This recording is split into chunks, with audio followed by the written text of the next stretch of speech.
వినండి, తప్పకుండా వినండి, మీకు పనికి వస్తుంది కూడా. ఒకరోజు అర్జునుడు అధైర్యంగా ఉండట.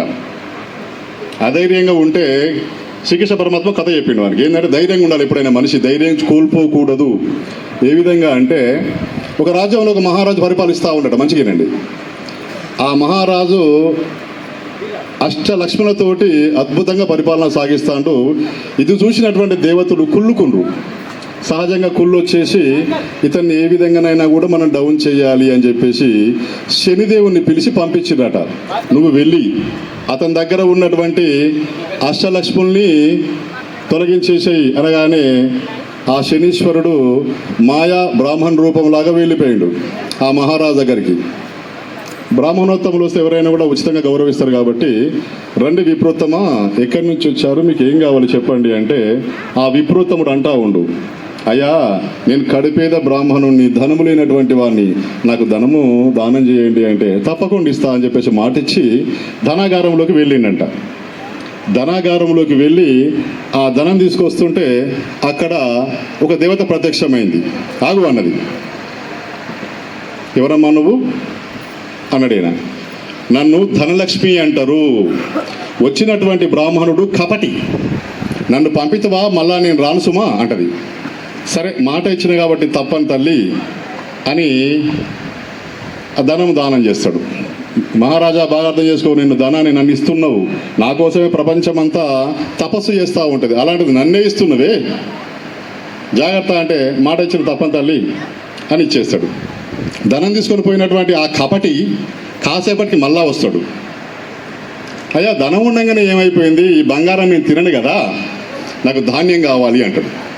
సరే అని మళ్ళీ ధాన్యం తీసుకొస్తా ఉంటే అక్కడ ఇంకో దేవత ప్రత్యక్షమైంది. ఎవరమ్మా నువ్వు అంటే, నేను ధాన్యలక్ష్మిని అంటది. సరే అమ్మా నన్ను పంపితే మళ్ళీ నేను రాను అంటది. అయినా సరే తల్లి మాట ఇచ్చింది కాబట్టి తప్పను. సరే ఆ ప్రకారంగా ధాన్యలక్ష్మి పోయిందట.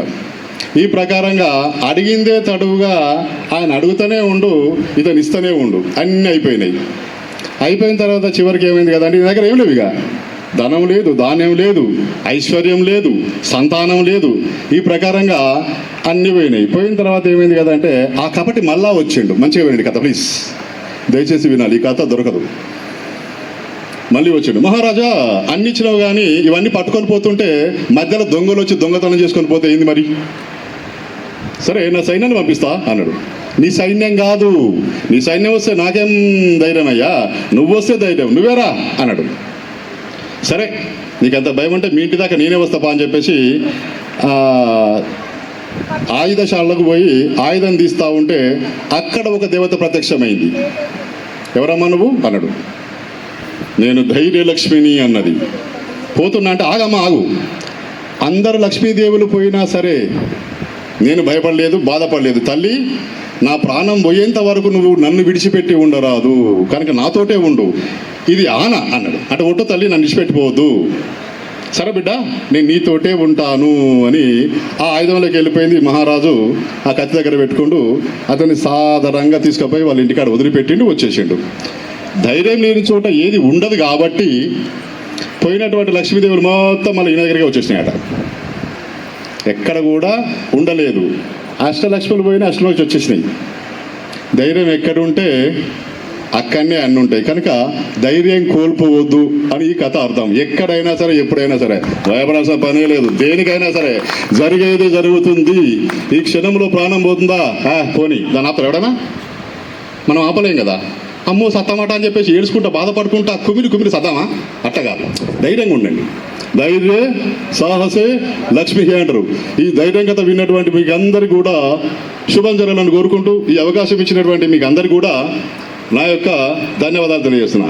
జై హింద్.